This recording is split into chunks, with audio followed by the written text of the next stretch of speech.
Welcome to future vision study centre Salem. Your dream is our mission. அந்த வகையில் இன்றைக்கு நம்ம UGTRB physics unit 3 properties of matter and அக்கோஸ்டிக்ஸில் இருக்கக்கூடிய ரொம்ப இம்பார்ட்டண்டான டாபிக் தான் பார்க்க போகிறோம். That is sound of velocity in matter. அதாவது சவுண்டு வந்து actually one type of the waves, அதனுடைய ப்ராப்பர்ட்டிஸ்லாம் பார்த்துருப்போம். ஸோ அதனுடைய velocity like different types of the மேட்டர்ஸில் வந்து அதனுடைய வெலாசிட்டி என்னவாக இருக்கும் அப்படின்றது தான் இந்த டாபிக். இது கூடவே சேர்ந்தாப்புல நம்ம என்ன பார்க்க போகிறோம் அப்படின்னா factors affecting on the sound waves. அதாவது அந்த சவுண்ட் வேவ்ஸை அஃபெக்ட் பண்ணக்கூடிய ஃபேக்டர்ஸ்லாம் என்ன அப்படின்றத பார்க்க போகிறோம். ஸோ அப்போ இன்றைக்கி நம்ம என்னெல்லாம் பார்க்க போகிறோம் அப்படின்னு வந்து பார்த்தீங்கன்னா, that is velocity of a sound and solid liquid and gases. Then இதில் வந்து நியூட்டன்ஸ் ஃபார்முலா கொடுத்துருக்காங்க. லாப்லாஸ் வந்து அதை கரெக்ட் பண்ணியிருக்காரு. ஸோ அது என்னென்னலாம் ஃபார்முலாஸ் அப்படின்றத பார்ப்போம். ஸோ இதுக்கு முன்னாடி நம்ம லாஸ்ட்டாக வந்து டிஸ்கஸ் பண்ண ஆக்சுவலி வந்து சவுண்ட் ப்ராப்பர்ட்டிஸ் இருக்குது இல்லைங்களா? ஸோ அதனுடைய ஒரு சின்ன ரீகேப் பார்த்துட்டு after that we will study about this properties பார்த்துட்டு velocities of a sound waves பார்ப்போம். ஸோ அப்போ லாஸ்ட்டாக நம்ம என்ன பார்த்துருப்போம், சவுண்ட் வேவ்ஸ்னால் என்னென்னு பார்த்துருப்போம். அப்போ சவுண்ட் வேவ்ஸ் வந்து என்ன சொல்லியிருப்போம் அப்படின்னா, like it is one type of the வேவ்னு சொல்லியிருப்போம். அது வந்து லாங்கிடியூடினல் வேவ்னு சொல்லியிருப்போம். லைக் வந்து அது 2Dயாக நம்ம வந்து கன்சிடர் பண்ணும்போது அது வந்து டிரான்ஸ்வர்ஸ் வேவ்னு சொல்லியிருப்போம். லைக் இதில் வந்து கம்ப்ரெஷன், ரேரிஃப்ராக்ஷன் இதெல்லாம் ஏற்படும் அப்படின்றத சொல்லியிருப்போம். தென் நெக்ஸ்ட் திங் என்ன பார்த்துருப்போம் அப்படின்னா, இது வந்து உருவாக்குறதுக்கு கண்டிப்பாக ஒரு வைப்ரேட்டிங் ஆப்ஜெக்ட் வேணுன்றதை சொல்லியிருப்போம். ஃபார் எக்ஸாம்பிள் டியூனிங் ஃபோக்குன்னு சொல்லியிருப்போம். இது எங்கே பீரியாடிக்காக இருக்கும், நான் பீரியாடிக்காக இருக்கும். ஸோ அதெல்லாம் பார்த்துருப்போம். லைக் வந்து எங்கே ப்ரொக்ரெசிவாக இருக்கும், எங்கே ஸ்டேஷனரியாக இருக்கும்ன்றதை பார்த்துருப்போம். Then types of the waves பார்த்துருப்போம். சோனிக், அதாவது சோனிக்னா சவுண்டுன்னு பார்த்துருப்போம்.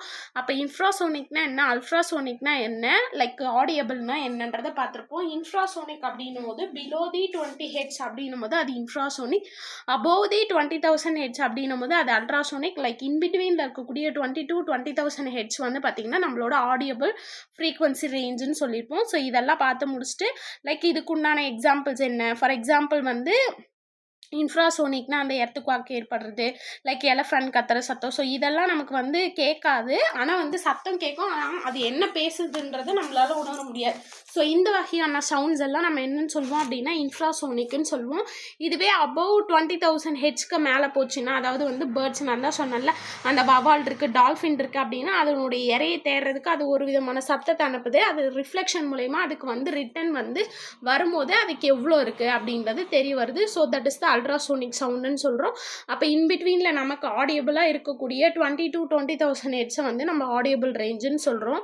ஸோ இதெல்லாம் பார்த்துருப்போம். லைக் இதுக்குண்டான எக்ஸாம்பிள்ஸ் வந்து இங்கே இருக்குது பாருங்கள், அந்த பேர்டு எப்படி இதுவாகுது, பேட் வந்து எப்படி வந்து அந்த பேட் வந்து எப்படி வந்து அந்த பூச்சி இருக்கிறத இடத்த பார்க்குது, அதுவே வந்து டால்ஃபின்ஸ்லாம் வந்து எப்படி இதுவாகுது அப்படின்றத நம்ம பார்த்துருப்போம். தென் இன்னைக்கு நம்மளோட டாபிக்ஸான like velocity of a sound in heads, like matters, solid, liquid, gas, இதை தான் நம்ம பார்க்க போகிறோம். ஸோ ஃபஸ்ட்டு வந்து பார்த்திங்கன்னா மேட்டரில் வந்து ஃபஸ்ட்டு எதை வந்து டிஸ்கஸ் பண்ணலாம் அப்படின்னா லைக் சாலிடை வந்து டிஸ்கஸ் பண்ணிவிடுவோம்.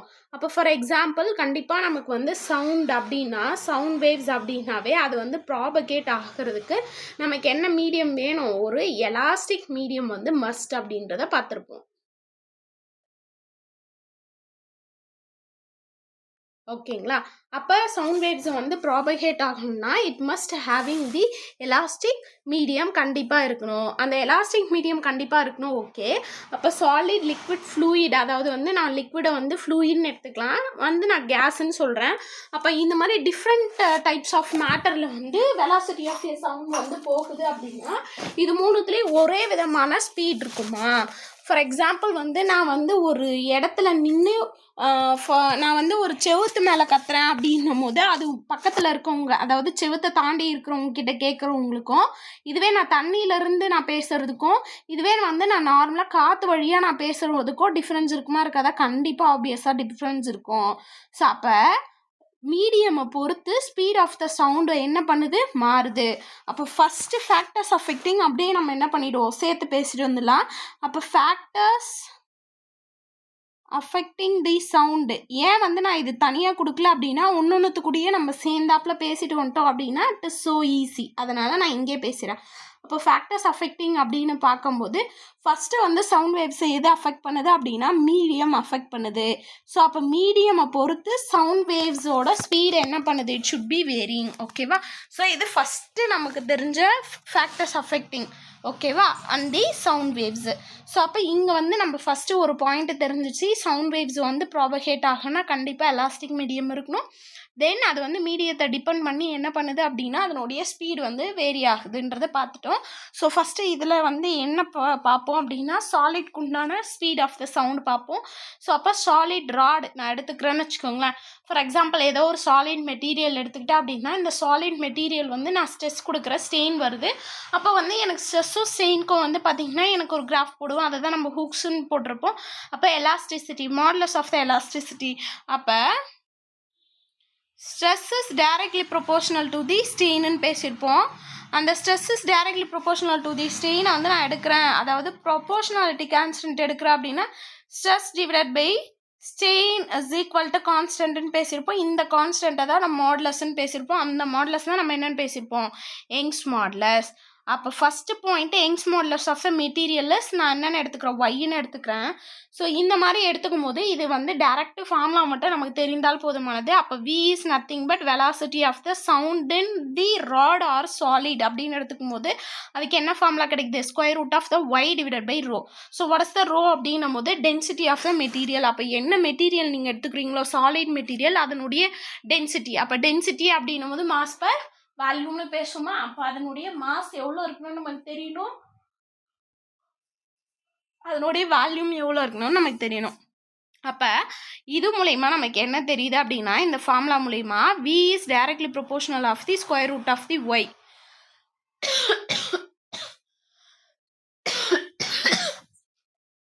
V is inversely proportional to the square root of the rho அப்படின்றது தெரியுது.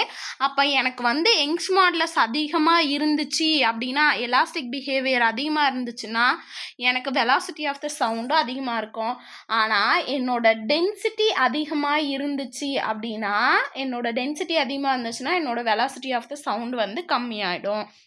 அப்போ என்னோடய ஸ்பீட் ஆஃப் த சவுண்ட் வந்து மேக்ஸிமமாக இருக்கணும் அப்படின்னு நான் நினச்சேன் அப்படின்னா ஆக்சுவலி நான் வந்து என்னோடய ப்ராப்பர்ட்டியை நான் எப்படி வச்சுக்கணும் அப்படின்னா like property of the material எப்படி வச்சுக்கணும்னா யங்ஸ் மாடுலஸ் அதிகமாக இருக்கணும், அதனுடைய யங்ஸ் மாடுலஸ் அதிகமாக இருக்கிற மாதிரி வச்சுக்கணும்.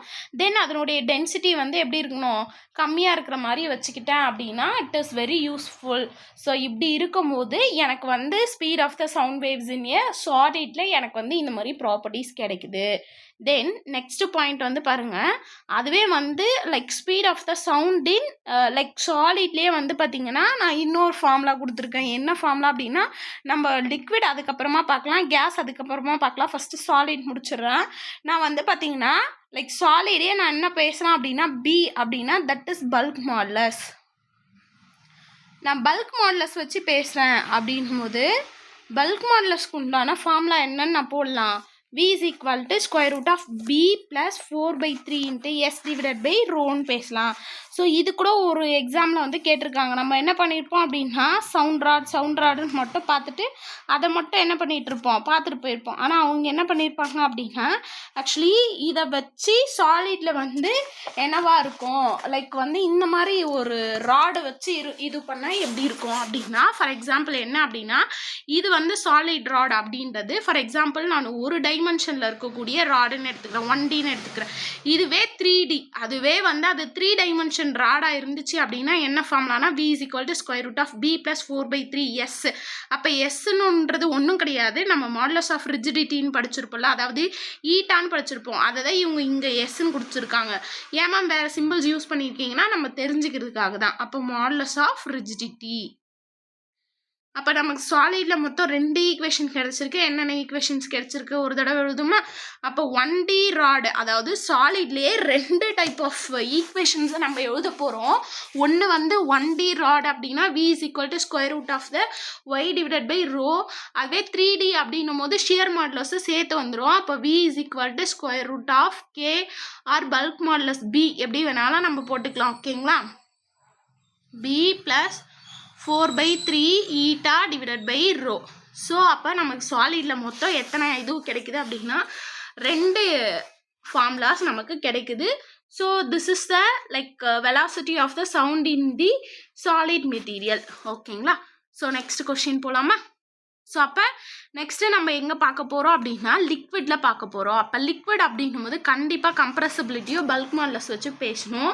அப்போ பல்க் மாடுலஸ் அப்படின்னு நம்ம பேசும்போது நான் பல்க் மாடுலஸை நான் கேன்னு எடுத்துக்கலாம். சம் ஆஃப் த டைம்ஸில் நம்ம பீன்னு கொடுப்பாங்க. அப்போ பி இஸ் நத்திங் பட் என்னன்னு பேசலாம், பல்க் மாடுலஸ். இந்த பல்க் மாடுலஸை நிறைய இடத்துல என்னன்னு கொடுத்துருவாங்க, கேன்னு கூட கொடுத்துருவாங்க. ஓகேவா? ஸோ அப்போ speed of the sound in liquid அப்படின்னு கேட்டாங்கன்னா what is the formula? V is equal to square root of அங்கே யங்ஸ் மாடுலஸ் வந்துச்சு, இங்கே என்ன வரப்போகுது, பல்க் மாடுலஸ் வரப்போகுது. அப்போ square root of B divided by rho. அப்போ B is nothing but bulk modulus. ஓகேங்களா? அப்போ அந்த பல்க் மாடுலஸ்க்கும் கம்ப்ரெசிபிலிட்டிக்கும் நமக்கு ரிலேஷன்ஷிப் தெரியும். Bulk modulus is inversely proportional to the compressibility. அப்போ சப்போஸ் கம்ப்ரெசிபிலிட்டி வெட்டி கேட்டாங்கன்னா V is equal to square root of 1 divided by rho into C. So this is the another form of the equation in velocity of a solid in liquid. ஓகேவா? So அப்போ லிக்விட்க்கு 2 formula இருக்குது.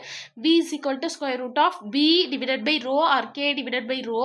அதுவே compressibility வச்சு கொடுத்தாங்கன்னா V is equal to square root of 1 divided by rho C. ஓகேங்களா? So C is nothing but compressibility.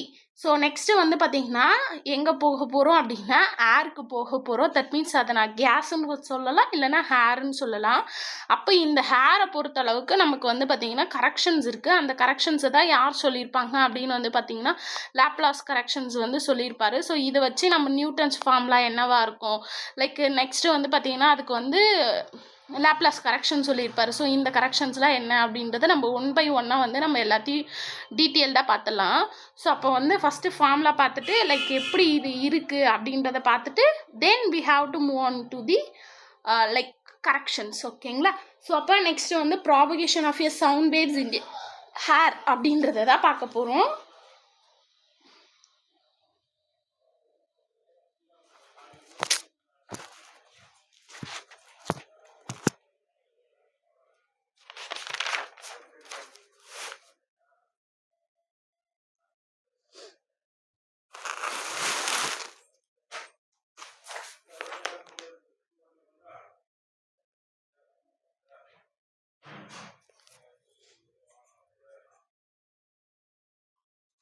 So அப்போ already நம்ம சொன்ன மாதிரி சாலிட்ஸில் ஃப்ளூயிட்ஸில் அதுவே ஹேரில் பார்த்தீங்கன்னா என்ன பண்ணியிருக்காரு அப்படின்னா நியூட்டன் ஒரு ஃபார்முலா கொடுத்துருக்காரு வெலாசிட்டி ஆஃப் த சவுண்டுக்கு.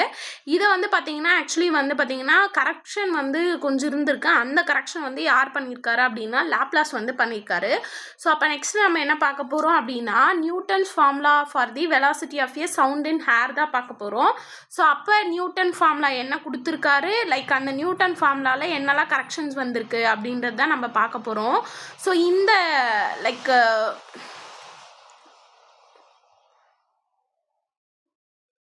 பிடிஎஃப் கொஞ்சம் சரியாக தெரியலனாலும் நான் உங்களுக்கு எழுதியே காமிச்சிடுறேன். அப்போ நியூட்டன் என்ன பண்ணுறாரு அப்படின்னா ஒரு ஃபார்முலா கொடுக்குறாரு. என்ன ஃபார்முலா கொடுக்குறாரு அப்படின்னா for a speed of sound in air. அப்போ அவர் என்ன ஃபார்முலா தராரு அப்படின்னா இது நான் ஸ்லைடில் கொடுத்துருக்கேன். நம்மளோட மெட்டீரியல்லையே இருக்குது, யூ டோன்ட் வரி. அவர் என்ன சொல்கிறாரு அப்படின்னா ஆக்சுவலி நான் ஒரு ப்ராசஸ் நார்மலாக இருக்கக்கூடிய ஒரு நேச்சரில் இருக்கக்கூடிய ஐசோதெர்மல் ப்ராசஸை நான் கன்சிடர் பண்ணுறேன். அப்போ ஐசோதெர்மல் ப்ராசஸ் அப்படின்னா என்ன அர்த்தம் அப்படின்னா அதனுடைய சேஞ்ச் இன் டெம்பரேச்சர் எப்படி இருக்கணும், கான்ஸ்டண்ட்டாக இருக்கணும். அதாவது டெம்பரேச்சர் என்னது 0. அப்போ சேஞ்ச் இன் டெம்பரேச்சர் நமக்கு என்னவா இருக்கும், கான்ஸ்டண்ட்டாக இருக்குமா, கரெக்டுங்களா? அப்போ ஐசோதெர்மல்னால் டெம்பரேச்சர் மாறக்கூடாது. அப்போ சேஞ்ச் இன் டெம்பரேச்சர் அங்கே கிடையாது. அப்போ del T is equal to constant. அப்போ del T is equal to constant அப்படின்னு நம்ம பேசணும் அப்படின்னா இல்லை இப்படி கூட நீங்கள் பேசிக்கோங்களேன். T constant. அப்போ டெம்பரேச்சர் என்ன ஆகும், இப்படி பேசிக்கோங்க, ஈஸியாக இருக்கும். அப்போ டெம்பரேச்சர் என்ன ஆகும், கான்ஸ்டண்ட்டாக இருக்கும். அப்போ டெல்டி எப்படி இருக்கும், 0வாக இருக்கும். சாரி, ஆக்சுவலி இப்படி எழுதிக்கோங்க, கரெக்டாக இருக்கும். T வந்து கான்ஸ்டன்ட், டெம்பரேச்சர் கான்ஸ்டண்ட்டாக இருக்கும். டெல் அப்படின்னா சேஞ்சு. அப்போ சேஞ்ச் இன் டெம்பரேச்சர் நமக்கு என்னவா இருக்கணும், ஜீரோவாக இருக்கும். அப்போ what is the first law of thermodynamics அப்படின்னும் போது நம்ம 3rd யூனிட்டில் படிச்சிருப்போம். Del Q is equal to del U plus del டபிள்யூன்னு பேசியிருப்போம். அப்போ இந்த இன்டர்னல் எனர்ஜி வந்து டெம்பரேச்சர் சேஞ்ச் இன் டெம்பரேச்சர் வந்து டிபெண்ட் பண்ணியிருக்கோம். அப்போ இந்த டேர்ம் ஜீரோ அப்படின்னும் போது del Q is equal to del W அப்படின்ற ஒரு ஈக்குவேஷன் அவருக்கு கிடைக்குது. அதாவது அவர் கொடுக்கக்கூடிய ஹீட் எல்லாமே மொத்தமாக என்னவா கன்வெர்ட் ஆகுது அப்படின்னு வந்து பார்த்தீங்கன்னா ஒர்க்காக கன்வெர்ட் ஆகுதுன்னு சொல்கிறாரு. ஸோ இது மூலயமா அவர் ஒரு ஃபார்முலா கிடைக்குது. என்ன ஃபார்முலா கிடைக்குது அப்படின்னா V is equal to square root of K divided by rho. இந்த கேன்றது நமக்கு தெரியும், லைக் பல்க் மாடுலஸ்ன்னு நான் சொன்னேன். இந்த இடத்துல அவர் என்ன ப்ராசஸ் கன்சிடர் பண்ணுறாருன்னா ஐன்ற ஐசோதெர்மல் ப்ராசஸ் கன்சிடர் பண்ணுறாரு. அதனால் நான் வந்து லைக் கீழே வந்து பார்த்தீங்கன்னா ஐன்னு நான் ரெப்ரசன்ட் பண்ணிட்டேன். ஸோ இது வந்து இந்த ஈக்குவேஷன் எதுக்கு ஈக்குவலாக இருக்குது அப்படின்னு அவர் சொல்லியிருக்காருன்னா ப்ரெஷர், அதாவது வந்து நம்ம கேஐ பல்க் மாடுலஸை நான் ப்ரெஷர்னு இல்லாமல் ப்ரெஷர் டிவைடட் பை ரோன்னு கொடுக்குறாரு. தட் மீன்ஸ் அந்த ரோன்றது ஹேரோட டென்சிட்டி. ஹேரோட டென்சிட்டி நமக்கு எவ்வளோன்னு தெரியும், 1.29 கிலோகிராம் பர் மீட்டர் கியூப்ன்றது தெரியும். அப்போ what is the K I isothermal bulk modulus, Pன்றது நமக்கு என்னன்னு தெரியும், ப்ரெஷர்ன்றது தெரியும். அப்போ அந்த ப்ரெஷர் வந்து எதில் கன்சிடர் பண்ணுறாரு அப்படின்னா 76 சென்டிமீட்டர் ஆஃப் மெர்க்குரின்னு எடுத்துக்கிறாரு, ஹெச்ஜின்னு எடுத்துக்கிறார். ஸோ அப்போ இந்த ஃபார்முலாஸ் எல்லாம் எடுத்துகிட்டு போய் சப்ஸ்டியூட் பண்ணுறாரு. நான் இங்கே காட்டியிருக்கேன் பாருங்கள். ஸோ அப்போ கேஐ டிவைடட் பை ரோன்னு அவர் வந்து ஒரு ஃபார்முலா கொடுக்குறாருங்களா. அப்போ இந்த ப்ராசஸ் ஐசோதெர்மல் ப்ராசஸ்ன்னு அவர் கன்சிடர் பண்ணுறாருங்களா. தென் இப்போ வந்து V is equal to square root of P divided by ரோவில் எடுத்துகிட்டு போய் வேல்யூ சப்ஸ்டியூட் பண்ணுறாரு. என்ன அப்படின்னா P is equal to like pressure, இப்போ தானே சொன்ன ப்ரெஷர் ஆஃப் தி மெர்க்குரி. அந்த ப்ரெஷர் ஆஃப் தி மெர்க்குரி நான் P is equal to H rho ஜின்னு எழுதலாமா. அப்போ P is equal to H rho ஜின்னு எழுதலாம். அப்போ ஹெச்ன்றது ஹைட் ஆஃப் த மெர்க்குரி. அப்போ ஹைட் ஆஃப் த மெர்க்குரி எவ்வளோன்றதை அவங்களே வந்து மெஷர் பண்ணி கொடுத்துருக்காங்க, D. தட் மீன்ஸ் அப்போ நம்ம வந்து ரோன்னு எடுத்துக்கலாம், இல்லை Dன்னு எடுத்துக்கலாம். That is density of the mercury. Gன்றது ஆக்சலரேஷன் டியூ டு கிராவிட்டி. அப்போ அதனுடைய ஹைட்டு 0.76 மீட்டர் இன்ட்டு அதனுடைய டென்சிட்டி, அதாவது டென்சிட்டி ஆஃப் த மெர்க்குரி நமக்கு என்னன்னு தெரியும், 13.6 இன்ட்டு நம்மளோட ஆக்சிலரேஷன் டியூ டு கிராவிட்டி எவ்வளோ, 9.8 divided by square root of அந்த நான் சொன்னல ரோ, அதாவது டென்சிட்டி ஆஃப் த ஹேர் வந்து 1.293. ஸோ இதெல்லாம் ஸ்கொயர் ரூட் எடுத்து சப்ஸ்டியூட் பண்ணும்போது அவருக்கு V எவ்வளோ கிடைக்குதான், 280 மீட்டர் பர் செகண்ட் கிடைக்குதான். ஆக்சுவலி இந்த ரேஞ்ச் வந்து பார்த்திங்க அப்படின்னா நமக்கு வந்து நார்மலாக வந்து எக்ஸ்பிரிமெண்டலாக வந்து இது இவர் வந்து ஃபார்முலா மூலயமா கொடுத்துருக்காரு. இந்த ஃபார்முலா மூலயமா இவர் கொடுத்தது வந்து இது தியரிட்டிக்கல். ஆக்சுவலி வந்து பார்த்திங்கன்னா இது வந்து டெம்பரேச்சர் என்ன அப்படின்னா 0 டிகிரி செல்சியஸ். ஓகேவா. இந்த 0 டிகிரி செல்சியஸில் எக்ஸ்பிரிமெண்டலாக போய் பண்ணும்போது எக்ஸ்பிரிமெண்டலாக அவங்களுக்கு என்ன ரிசல்ட் கிடைக்குன்னா 332 அப்படின்ற எக்ஸ்பிரிமெண்டல் ரிசல்ட் கிடைக்குது. அப்போ ஆக்சுவலி இது தியரட்டிக்கல் வேல்யூ 280. இதுவே எக்ஸ்பெரிமெண்டலாக பண்ணும்போது எவ்வளோ கிடைக்குன்னா 332. இங்கே கொடுத்துருக்காங்க பாருங்கள் 332. அப்போ 330க்கும் 280க்கும் நமக்கு என்ன இருக்குது, வேரியேஷன் இருக்குது. அப்போ வேரியேஷன் எவ்வளோ இருக்குது, 52 மீட்டர் பர் செகண்ட், அதாவது 15.6% வேரியேஷன் இருக்குது. அப்போ வேரியேஷன் இருக்கிறதுனால தியரட்டிக்கல் மெத்தடும் லைக் இதுவே வந்து பார்த்திங்கன்னா தோ இருக்குது பாருங்கள் பர்சன்டேஜ் எரர் எப்படி போட்டிருக்காங்க. இதெல்லாம் நம்ம படிக்கணுமா மேம் அப்படின்லாம் அதெல்லாம் தேவையில்லை. இது என்ன ப்ராசஸ்ன்னு கேட்பாங்க, நியூட்டன் என்ன ப்ராசஸ் எடுத்துக்கிட்டாருன்னு கொஸ்டின் கேட்பாங்க. ஐசோதெர்மல் ப்ராசஸில் டெல்டி என்னவா இருக்கும்னு கேட்பாங்க. அப்போ T is equal to constant அப்படின்னா டெல்டி இஸ் ஈக்குவல் டு 0. அப்போ செஞ்ச வேலை வந்து கொடுத்த ஹீட்டு ஃபுல்லாகவே செஞ்ச வேலையாக மாறிடுச்சு. இது ரொம்ப இம்பார்ட்டண்டான point. Then V is equal to square root of K by ரோன்றது ரொம்ப இம்பார்ட்டன்ட் பாயிண்ட்டு. அப்போ ப்ரெஷர் டிவைடட் பை ரோ வச்சு ஃபார்முலா போடும்போது எவ்வளோ ரேஞ்ச் கிடச்சிச்சு இது வேணா கேட்பாங்க. அப்போ அவர் போட்ட மாதிரி 280 கிடச்சிச்சு. ஆனால் எக்ஸ்பெரிமெண்டலாக பண்ணும்போது 332 கிடச்சிச்சு. அப்போ எவ்வளோ பர்சன்டேஜ் இடிக்குது, 16% இடிக்குது. இந்த 16% இடிக்கக்கூடியது தான் அவர் என்ன பண்ணுறாரு அப்படின்னா லாப்லாஸ் வந்து ஒரு கரெக்ஷன் கொடுக்குறாரு. ஒன்றும் கிடையாது, அவர் எடுத்துக்கக்கூடிய ப்ராசஸ் வந்து தப்பு. அப்போ எடுத்துக்கக்கூடிய ப்ராசஸ் வந்து நேச்சரில் வந்து வெலாசிட்டி ஆஃப் எ சவுண்ட் வந்து என்ன ப்ராசஸில் வந்து பரவுது அப்படின்னா அடியாபெட்டிக் ப்ராசஸில் வந்து பரவுது. இந்த பாயிண்ட்டை நமக்கு முக்கியமாக கொஷின் கேட்குறதுக்கு வாய்ப்புகள் நிறைய இருக்கிறது. அப்போ வந்து அடியாபெட்டிக் ப்ராசஸ் அப்படின்னும் போது Q இஸ் ஈக்குவல் டு என்னவா இருக்கும், அப்போ Q is equal to constant, அதாவது ஹீட் கான்ஸ்டன்ட். அப்போ del Q is equal to என்னன்னு சொல்லுவோம், 0ன்னு சொல்லுவோம். அப்போ இந்த மாதிரி நமக்கு எடுத்துக்கிட்டோம் அப்படின்னா ஆக்சுவலி என்ன ஃபார்முலா கிடைக்குது, v is equal to KIக்கு பதிலாக KA டிவைடட் பை ரோன்னு நம்ம சப்ஸ்டியூட் பண்ண போகிறோம். அதாவது அடியாபெட்டிக் ப்ராசஸ். அந்த அடியாபெட்டிக் ப்ராசஸில் நம்ம பார்க்கும்போது நம்ம என்ன ஒரு டேர்ம் யூஸ் பண்ணியிருப்போம் அப்படின்னா ஸ்பெசிஃபிக் ஹீட் கெப்பாசிட்டியோட ratio. That means CP, specific heat capacity at a pressure divided by specific heat capacity as the volume அப்படின்னு சொல்லிட்டு ஒன்று பார்த்துருப்போம். That is mu. Adiabatic coefficient பார்த்துருப்போம். ஸோ இந்த ஈக்குவேஷன்ஸ்லாம் வேணால் டேரெக்டாக இந்த ஈக்குவேஷன் வாங்க. அப்போ velocity of a sound is equal to square root of mu P divided by rho. So இந்த ஃபார்முலா ரொம்ப ரொம்ப முக்கியம். அப்போ நான் இது என்னென்னு எழுதிக்கலாம், v is equal to square root of mu விடின்னு கூட எழுதிக்கலாம். தட் மீன்ஸ் அந்த டெம்பரேச்சர் வச்சு நம்ம ஒரு ஃபார்முலா எழுதணும்ல, v is equal to square root of P by rho. அதை தான் நான் இங்கே விடின்னு சொல்லியிருக்கேன். ஓகேங்களா? ஸோ அப்போ வெலாசிட்டி ஆஃப் ஏ சவுண்ட் அவருக்கு என்ன ஃபார்முலா கிடைக்குது, v is equal to square root of mu P divided by rho. அந்த மியூவோட வேல்யூ நமக்கு வந்து இது வந்து ஒரு அட்டாமிக் கேஸ். அப்போ அட்டாமிக் கேஸ் அப்படின்னும் போது அட்டாமிக் கேஸோட மியூவோட வேல்யூ நமக்கு என்னன்னு கிடைக்கும், 1.4ன்னு கிடைக்கும். அப்போ 1.4 இது கூட ஆட் பண்ணி ஸ்கொயர் ரூட் பண்ணால் வேல்யூ எவ்வளோன்னு கிடைக்குதா, v is equal to 331. அப்போ இட் இஸ் நியர்லி எக்ஸ்பெரிமெண்டல் வேல்யூக்கு நியராக இருக்குது.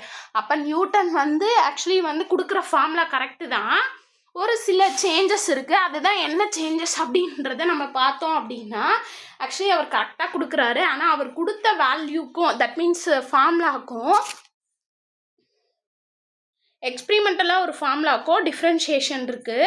அதுதான் என்ன பண்ணுறாரு அப்படின்னா ப்ராசஸை மாற்றி அந்த பாயிண்ட்டை பார்க்கும்போது அவருக்கு வந்து ஆன்சர் கிடைக்குது. ஸோ அப்படி பார்க்கும்போது அவருக்கு என்ன கிடைக்குது அப்படின்னா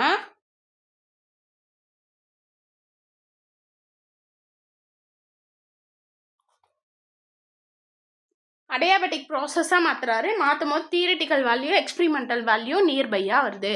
ஸோ அப்போ velocity of a sound in air formula என்ன அப்படின்னா v is equal to mu P divided by rho. அப்போ இது எல்லாத்தையும் மூணுத்தையும் கம்பேரிசன் பண்ணுவோம். அதாவது சாலிட், லிக்விட், கேஸ். ஃபார்முலா என்ன, v is equal to square root of y divided by rho. v is equal to square root of bulk modulus divided by rho. v is equal to square root of mu P pressure divided by rho. Actually இதுக்கு எது density அதிகம்னு பாருங்கள். அப்போ density of the solid அதிகமாக, density of the liquid அதிகமாக, density of the gas அதிகமாக, இல்லை young's modulus அதிகமாக, பல்க் மாடுலஸ் அதிகமாக, ப்ரெஷர் அதிகமாக. ஸோ இதெல்லாம் வச்சு நமக்கு பார்க்கும்போது நார்மலாகவே நமக்கு தெரியும். அப்படி இல்லை அப்படின்னா நமக்கு ஒரு டேபிளர் காலம் கொடுத்துருப்பாங்க. லைக் சாலிடில் இவ்வளோ டேபிளர் காலத்தில் பார்த்துருந்தீங்கன்னா கூட எதில் வந்து velocity of the sound waves அதிகமாக இருக்கும் அப்படின்னா கம்பேர்ட் டு தி லிக்விட் கேஸில் வந்து பார்த்திங்கன்னா சாலிட்க்கு தான் அதிகமாக இருக்கும். ஸோ இதை எதை வச்சு நம்ம சொல்லலாம் அப்படின்னா கம்பேர்ட் டு தி லிக்விட் கேஸோட எலாஸ்டிசிட்டி விட எதனுடைய வந்து எலாஸ்டிசிட்டி அதிகம், சாலிடோட எலாஸ்டிசிட்டி அதிகம். தட் மீன்ஸ் யங்ஸ் மாடுலஸ் எப்பயுமே அதிகம். யங்ஸ் மாடுலஸ் எப்பயுமே அதிகம்ன்றதுனால தான் actually velocity of sound waves வந்து எங்கே அதிகமாக இருக்குது, சாலிடில் அதிகமாக இருக்குது. இது வந்து கொஷின்ஸ் கேட்கலாம், கண்டிப்பாக கொஷின்ஸ் கேட்கலாம். அப்போ V solid is greater than V liquid V gas. அப்போ எதை வந்து velocity of the sound waves வந்து அதிகமாக இருக்குன்னு கேட்டாங்கன்னா that is solid compared to the fluid and gas. இது ரொம்ப ரொம்ப ரொம்ப ரொம்ப இம்பார்ட்டண்டான பாயிண்ட்டு. ஸோ இதோட என்ன முடியுது அப்படின்னா வெலாசிட்டி ஆஃப் த சவுண்டின் gas like liquid then air அதுக்குண்டான லைக் ஃபார்முலாஸ் எல்லாமே நம்ம முடிச்சிட்டோம். தென் நெக்ஸ்ட்டு நம்ம ஆல்ரெடி நான் என்ன சொன்ன மாதிரி என்ன பார்க்க போகிறோம் அப்படின்னா factors affecting the sound waves பார்க்க போகிறோம். இந்த ஃபேக்டர்ஸ் அஃபெக்டிங் தி சவுண்ட் வேவ்ஸில் ஃபஸ்ட்டு என்ன டைப்பு நம்ம பார்த்தோம் அப்படின்னா மீடியம் வச்சு சஃபர் ஆகிறத பார்த்தோம், நம்ம வேரியேஷன்ஸ் இருக்கிறத பார்த்தோம். நெக்ஸ்ட்டு வந்து பார்த்திங்கன்னா எஃபெக்ட் ஆஃப் தி டெம்பரேச்சர் பார்க்க போகிறோம். அப்போ டெம்பரேச்சர் பார்க்கும்போது ஆக்சுவலி நமக்கு ஒரு ஃபார்முலாஸ் வந்து நியூட்டன்ஸ் கொடுக்குற ஃபார்முலா இருக்கும். என்ன ஃபார்முலாலாம் டிபெண்டன்ஸ் ஆன் தி டெம்பரேச்சர். அப்போ இந்த factors affecting on the sound வேவ்ஸில் ஃபஸ்ட்டு வந்து எதை டிபெண்ட் பண்ணி பார்க்க போகிறோம் அப்படின்னா டெம்பரேச்சர் பொறுத்து பார்க்க போகிறோம். ஸோ இதுக்கு ஃபார்முலாஸ்லாம் எப்படி வந்ததுன்னு நம்ம வந்து நோண்டிட்டு இருக்க வேண்டாம். ஜஸ்ட்டு நம்ம வந்து டேரெக்டாக ஃபார்முலாஸ்க்கு போயிடலாம். என்ன ஃபார்முலா அப்படின்னு வந்து பார்த்தீங்கன்னா v is equal to mu RT divided by m. இப்படியே எனக்கு புரியல மேம் அப்படின்னா actually rho is equal to m divided by vங்களா. PV is equal to RT, என்ஆர்டின்னு ஒரு ஃபார்முலா இருக்கா, ஐடியல் கேஸ் ஈக்குவேஷன், அதை எடுத்துகிட்டு வந்து இங்கே சப்ஸ்டியூட் பண்ணுங்கள். அதாவது V is equal to square root of B divided by ரோவில் எடுத்துகிட்டு போய் சப்ஸ்டியூட் பண்ணுங்கள். அப்போ V is equal to square root of RT, இந்த எம் இருக்க போது ஆக்சுவலி இங்கே வி பை வி, அதாவது பிவி இஸ் ஈக்குவல் டு தானே, நான் பிக்கு மட்டும் எடுத்துக்கிட்டேன். அப்போ வி என்ன ஆகும், கேன்சல் ஆயிடுச்சு அப்படின்னா எனக்கு என்ன கிடைக்கும், V is equal to square root of, அங்கே வந்து நம்ம என்னன்னு போட்டிருப்போம் அப்படின்னா மியூ, அதாவது லாப்லாஸ் கரெக்ஷன் போட்டிருப்போம், அந்த லாப்லாஸ் கரெக்ஷனை சேர்த்துக்கோங்க. அப்போ வி இஸ் ஈக்குவல் டு, அப்படி தான் இந்த ஈக்குவேஷன் வந்திருக்கும், நமக்கு தெரியலனாலும் ஸ்டாண்டர்ட் ஈக்குவேஷன் போட்டிருப்போம். அப்போ V is equal to square root of mu RT divided by M. அப்போ எம்ன்றது மாஸ் அப்படின்றது தெரியும். அப்போ வி வந்து ஆக்சுவலி மியூ அப்படின்றதும் லைக் கான்ஸ்டண்ட்டு, ஆறுன்றது கான்ஸ்டன்ட்டு, எம்ன்றது கான்ஸ்டன்ட். அப்போ இது எதுவுமே வந்து மாறப்போகிறது கிடையாது. அப்போ வி வந்து எதை பொறுத்து தான் மாறப்போகுது, டெம்பரேச்சரை பொறுத்து தான் மாறப்போகுது. அதுவும் என்ன ரிலேஷன்ஷிப்பில் மாறப்போகுதுன்னு பாருங்கள், V is directly proportional to the square root of the T அப்படின்றத பொறுத்து மாறப்போகுது. அப்போ ரொம்ப ரொம்ப இம்பார்ட்டண்டான ரிலேஷன்ஷிப். அப்போ இந்த ரிலேஷன்ஷிப் பிரகாரம் நமக்கு என்ன வேல்யூஸ் கிடைக்குது அப்படின்னா, ஆக்சுவலி வி அட் 273 கெல்வின். அப்போ 273 கெல்வின் அப்படின்னும் போது 0 டிகிரி செல்சியஸ்ன்னு சொல்லுவோமா. அப்போ 0 degree Celsius 273 kelvin are 0 degree Celsius is 331 metre per second. அப்போ 273 கெல்வினில் எவ்வளோ வெலாசிட்டியில் அது போதான், 331 மீட்டர் பர் செகண்டில் போகுது. அப்போ V is depends upon the absolute square root of the temperature. ஓகேவா. ஸோ இது ஃபர்ஸ்ட் பாயிண்ட்டு. தென் 0 டிகிரி செல்சியஸ்க்கு உண்டான லைக் வேரியேஷன்ஸ் கொடுத்துருக்காங்க. இது எப்படி மேம் இந்த ஈக்குவேஷன் நமக்கு வந்து வருது அப்படின்னு கேட்டிங்கன்னா, லைக் நிறைய ஈக்குவேஷன்ஸ் இங்கே சப்ஸ்டியூட் பண்ணி வரும்போது வரும். இந்த ஃபார்முலா அப்படி இல்லைனா வி இஸ் ஈக்குவல் டு என்ன ஃபார்முலா அப்படின்னா 331 ப்ளஸ் 0.6 டி, அதாவது டி டிகிரி செல்சியஸ். இது டீனா அர்த்தம் T degree Celsius metre per second. So இது வந்து கான்ஸ்டன்ட் ஃபார்முலா. இந்த ஃபார்முலா எனக்கு தெரியலமா அப்படின்னா இந்த ஃபார்முலா கூட நோட் பண்ணிக்கோங்க. Velocity of the sound V is equal to 331 plus 0.61 T அப்படின்றது டி டிகிரி செல்சியஸ். ஓகேவா. டெம்பரேச்சர் தான் டி டிகிரி செல்சியஸ்னால் ஏதோ ஒரு டெம்பரேச்சரில். அப்போ எனக்கு லைக் வேல்யூ வரணும் அப்படின்னா நான் இந்த ஃபார்முலா யூஸ் பண்ணிக்கலாம். எப்படி மேம் எனக்கு புரியல மேம் அப்படின்னா, ஆக்சுவலி டி டிகிரி செல்சியஸில் நான் 1 டிகிரி செல்சியஸ் அப்படின்னு போடுறேன்னு வச்சுக்கோங்களேன். அப்போ 331 ப்ளஸ் 0.61 இன்ட்டு 1. அப்போ வி வந்து எனக்கு எத்தனை டிகிரி செல்சியஸில், 1 டிகிரி செல்சியஸில். ஆல்ரெடி 0க்கு வந்து 331 வந்துச்சு. அப்போ 0 டிகிரி செல்சியஸ் இது கூட நான் 1 டிகிரி செல்சியஸ் சேர்க்குறேன். அப்போ 1 டிகிரி செல்சியஸில் எனக்கு 331, எனக்கு என்ன ஆகுது 0.61. அப்போ எனக்கு எவ்வளோ வரும், 331.61 அப்படின்ற வேல்யூ வரும். ஸோ அப்போ இந்த ஈக்குவேஷன்ஸ் மூலிமா நமக்கு வந்து எந்த டிகிரி செல்சியஸில் வேணாலும் நம்மளோட வெலாசிட்டி ஆஃப் த சவுண்டு நமக்கு வேல்யூஸ் பார்த்துக்கலாம். அப்போ இந்த 2 ஈக்குவேஷன் முக்கியம். இந்த 2 ஈக்குவேஷன்ஸ் வச்சு தான் டிபெண்டன்ஸ் அப்பான் தி டெம்பரேச்சர் வச்சு பேசுகிறோம். நான் மறுபடியும் சொல்கிறேன், டெம்பரேச்சர் அப்படின்னு பேசும்போது V is directly proportional to the square root of the temperature. ஓகேங்களா. ஃபார்முலாவாக கேட்டாங்கன்னா V is equal to square root of mu RT divided by M. அப்படி இல்லைனா V is equal to 331 plus 0.61 T degree Celsius metre per second. So இது velocity of sound depend upon the temperature. Next வந்து பார்த்தீங்கன்னா depend upon the pressure இருக்குது. அப்போ pressure அப்படின்னும் போது நமக்கு என்ன ஃபார்முலா கிடைச்சிரும், வி இங்கே எழுதிடுவா, V is equal to square root of mu P divided by rho. அப்போ ப்ரெஷர் அப்படின்னும் போது நம்ம என்னன்னு பேசுவோம், P is directly proportional to the square root of the P அப்படின்னு பேசுவோம். ஆக்சுவலி வந்து பார்த்தீங்கன்னா டெம்பரேச்சர் கான்ஸ்டண்ட்டாக இருந்தால் ப்ரெஷரும் கான்ஸ்டண்ட்டாக தான் இருக்கும். ஆனால் ஃபார் எக்ஸாம்பிள் வந்து பார்த்தீங்கன்னா ப்ராக்டிஸில் பாருங்களேன், இப்போ மவுண்டெயின் இருக்குன்னு வச்சுக்கோங்களேன், ஒரு மலை இருக்குன்னு வச்சுக்கோங்களேன், அதனுடைய ப்ரெஷர் ஹெட்டு காமனாக இருக்குமா, கிடையாது. மேலே வந்து ப்ரெஷர் ரொம்ப ஜாஸ்தியாக இருக்கும் கம்பேர்ட் டு தி லோயர். அப்போ அந்த இடத்துல ப்ரெஷர் வேரி ஆச்சுன்னா ஆப்வியஸாக எது வேரி ஆகும், வெலாசிட்டி வேரி ஆகும். ரொம்ப அதிகமான வேரியேஷன்ஸ் கிடையாது, ஒரு மினிமம் ஆஃப் இந்த வேரியேஷன்ஸ் காட்டுது அப்படின்னு சொல்கிறாங்க. தென் நெக்ஸ்ட்டு இதே ஃபார்முலாஸ் வச்சு V is equal to square root of mu P divided by rho வச்சு இன்னொரு ஃபார்முலா என்ன அப்படின்னா, தட் மீன்ஸ் இன்னொரு அஃபெக்டிங் ஃபேக்டர்ஸ் என்ன அப்படின்னா, V is inversely proportional to the square root of the rho. அப்போ velocity of the sound is inversely proportional to the square root of the density of the gas. நான் already சொல்லியிருப்பேன், இதுவும் ஒரு factors affecting தான். அப்போ இது அதிகமாச்சுன்னா velocity of the sound என்ன ஆகும், டிக்ரீஸ் ஆகும். ஸோ இது கூட ஒரு ஃபேக்டர்ஸ் அஃபெக்டிங் தான். ஸோ இதை தாண்டி இன்னொரு 2 ஃபேக்டர்ஸ் அஃபெக்டிங் இருக்குது. என்ன அப்படின்னா எஃபெக்ட் ஆஃப் தி, வேறு பேஜ் யூஸ் பண்ணிப்போம், எஃபெக்ட் ஆஃப் தி மாய்ஸ்சர். அப்போ மாய்ஸ்சர் வச்சு, தட் மீன்ஸ் ஹியூமானிட்டி வச்சு பேசும்போது அப்போ மாய்ஸ்சர் இல்லைன்னா ஹியூமானிட்டின்னு சொல்லலாம். அப்போ வந்து மாய்ஸ்சர் அப்படின்னா ஈரப்பதம் சொல்லுவோம். அப்போ ஈரப்பதம் அதிகமாச்சுன்னா வெலாசிட்டி ஆஃப் த சவுண்டு என்ன ஆகுதா, அதிகமாகுதான். அதே மாதிரி எஃபெக்ட் ஆஃப் தி விண்டு கேட்பாங்க. எஃபெக்ட் ஆஃப் தி விண்ட் அதிகமானாலும் வெலாசிட்டி ஆஃப் த சவுண்டும் இன்க்ரீஸ் ஆகும். ஸோ இதுவும் one of the important point. அப்போ எத்தனை ஃபேக்டர்ஸ் அஃபெக்டிங் பார்த்துருக்கோம்? Factors affecting on the sound waves in the temperature, due to temperature, due to pressure, due to density, due to moisture, due to wind, அதாவது காற்று. So இவ்வளோ விஷயத்தையும் நம்ம பார்த்துருக்கோம். இதுதான் factors affecting the sound waves. ஓகேங்களா?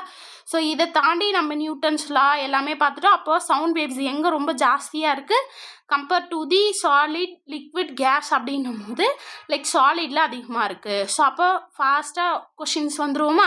அப்போ கொஷின்ஸ் வந்து பார்க்கும்போது ஃபஸ்ட் கொஷின் பாருங்கள், சவுண்ட் வேவ்ஸ் வந்து எங்கே அதிகமாக ட்ராவல் ஆகும் நமக்கு தெரியும். கம்பேர் டு தி வேக்யூமில் ட்ராவலே ஆகாது. அப்போ ஏர் தான் லாஸ்ட்டு, சவுண்டு, லிக்விடு, கேஸு. அப்போ எங்கே அதிகமாக இருக்கும்? ஆப்வியஸாக சாலிடில் தான் அதிகமாக இருக்கும். அப்போ வந்து வேக்யூமில் இருக்காது, நன் கிடையாது.